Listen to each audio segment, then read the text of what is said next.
మీ ఏం IT AI job అయితే join next it challenge. Job తెచ్చుకోండి, 5 లక్షలు తీసుకోండి. నాగర్ కర్నూల్లో మరోసారి గుప్త నిధులకు సంబంధించిన ఒక ఘటన వెలుగులోకి వచ్చింది. అదేంటి అంటే గుప్త నిధులు ఎక్కడున్నాయి ఏంటి అని నాకు తెలుస్తుంది, నేను చెప్పగలుగుతాను అని నమ్మబలికి ఒక అతని దగ్గర నుంచి ఈ రంగస్వామి అనేటటువంటి వ్యక్తి 5 లక్షలు తీసుకున్నాడు. గుప్త నిధులు అక్కడున్నాయి ఇక్కడున్నాయి, నేను వెతికి చెప్తాను, నాకు తెలుసు, గతంలో కూడా నేను చాలా సందర్భాల్లో చాలా మందికి చెప్పాను, అక్కడికి వెళ్ళి వెతికితే గుప్త నిధులు దొరికాయి, వాళ్ళు ఇప్పుడు ఆ పొజిషన్లో ఉన్నారు, ఈ పొజిషన్లో ఉన్నారు అని ఈ రంగస్వామి అనే వ్యక్తి నమ్మబలకడం, 5 లక్షలు అడ్వాన్స్గా తీసుకోవడం, తీసుకున్న తర్వాత ఇప్పుడు ఎవరైతే గుప్త నిధులు ఎక్కడున్నాయి చెప్తాడు అని డబ్బులు ఎవరైతే ఇచ్చాడో ఆయన మీద, రంగస్వామి మీద ఒత్తిడి తేవడం స్టార్ట్ చేశాడు. ఇప్పుడు ఈ వ్యక్తి పేరు వచ్చేసి పులేందర్ గౌడ్. ఈయన చేపల వ్యాపారం చేస్తూ ఉంటాడు. మరి వీళ్ళిద్దరికీ ఎలా పరిచయం ఉంది ఏంటి అనేది కూడా పూర్తి స్థాయిలో సమాచారం అయితే బయటికి రాలేదు. బట్ ఈ పులేందర్ గౌడ్ ఈ గుప్త నిధులకు సంబంధించిన నిధులు ఉంటాయి, ఆ నిధులు మనకు దొరకచ్చు, కరెక్ట్గా చెప్పే పర్సన్ ఉంటే అది ఏమీ అసాధ్యం కాదు, గుప్త నిధులు ఎవరికైనా ఎప్పుడైనా ఎక్కడైనా దొరకచ్చు, కానీ కొంచెం దాని గురించి తెలిసిన వాళ్ళు చెప్తే కరెక్ట్గా ఉంటుంది అని చాలా నమ్మకంగా ఇప్పుడు రంగస్వామి దగ్గరికి వెళ్ళి చెప్తే 5 లక్షలు తీసుకున్నాడు రంగస్వామి. ఆ తర్వాత రేపొస్తా మాపొస్తా, నేను ఇంకా వెతుకుతున్నా, నాకు ఇంకా కలలో కూడా కనిపించలేదు, ఆ గుప్త నిధులు ఎక్కడున్నాయి ఏంటి అనేది కూడా నాకు తెలవాలి అని అట్లా కాలయాపన చేస్తూ వెళ్తూ ఉన్నాడు. దీంతో ఇంకా ఓపిక పట్టలేక ఇప్పుడు పులేందర్ గౌడ్ ఎవరైతే 5 లక్షలు రంగస్వామికి ఇచ్చాడో ఒత్తిడి చేయడం స్టార్ట్ చేశాడు. నువ్వు నెలనో 2 నెలల్లో ఎప్పుడో నువ్వు గుప్త నిధులు ఎక్కడున్నాయో చెప్తా అన్నావు కదా, మరి ఇంతవరకు చెప్తలేవు, 5 లక్షలు నీకు ఇచ్చిన పైసలన్నీ వేస్ట్ అయినాయి కదా, నా పైసలు తిరిగి ఇచ్చేయి అని ఒత్తిడి చేయడం స్టార్ట్ చేశాడు. దీంతో ఏం చేయలేక ఈయన రంగస్వామి ఏం చేశాడు, నువ్వు ఇంకో 5 లక్షలు ఇస్తేనే నేను ఆ గుప్త నిధుల జాడ ఏడుందో నేను చెప్తా, లేకపోతే నేను చెప్పను.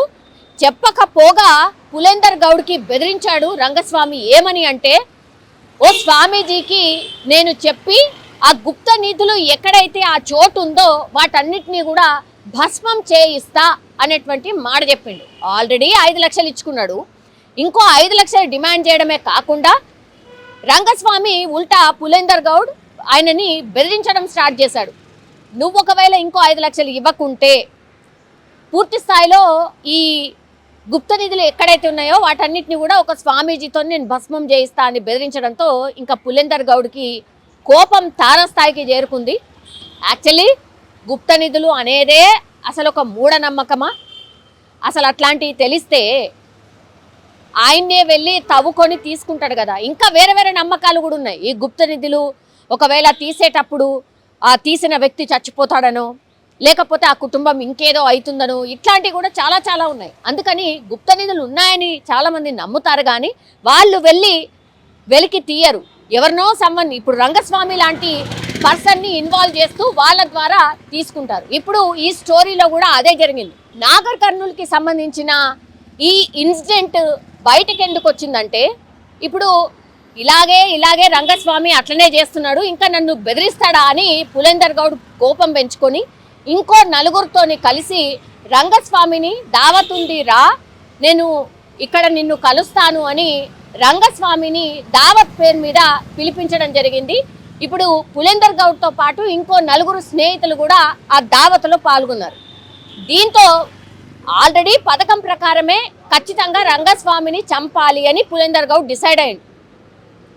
దీంతో ఆయన రాగానే ఆయన తాగినటువంటి కళ్ళు కావచ్చు, లేకపోతే ఆయన తిన్నటువంటి ఫుడ్లో కావచ్చు మత్తు పదార్థాలని కలిపిండు. దీంతో కళ్ళు తాగిండు, అట్లాగే ఆ ఫుడ్ని కూడా తిన్నాడు రంగస్వామి. అపస్మారక స్థితిలోకి చేరుకున్నాడు.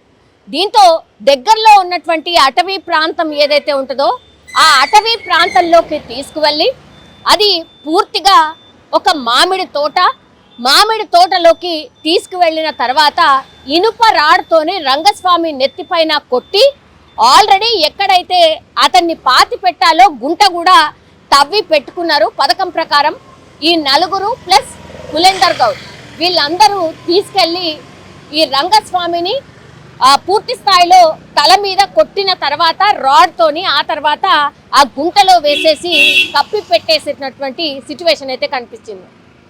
ఇది ఏ రోజు జరిగిందంటే జూలై 29వ తారీఖున ఇన్సిడెంట్ జరిగింది.